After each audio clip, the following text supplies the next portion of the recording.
সঙ্গীত জগতে নক্ষত্র পতন, প্রয়াত ওস্তাদ রশিদ খান। মাত্র 56 বছর বয়সেই থেমে গেল ওস্তাদের সুর।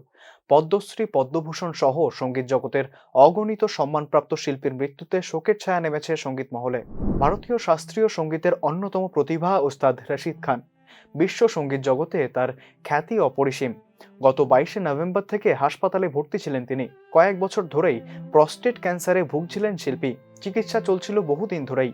এর মধ্যে মস্তিষ্কে রক্তক্ষরণ হয়ে দক্ষিণ কলকাতার একটি হাসপাতালে ভর্তি হন তিনি। সেখানেই মঙ্গলবার বিকেল 3:45 শেষ নিঃশ্বাস ত্যাগ করেন শিল্পী। চিকিৎসকরা জানিয়েছেন, দীর্ঘদিন হাসপাতালে ভর্তি থাকার ফলে শরীরে সংক্রমণ দেখা দেওয়ায় তাকে ভেন্টিলেশনে পাঠাতে হয়। সেখান থেকে আর ফেরানো যায়নি তাকে।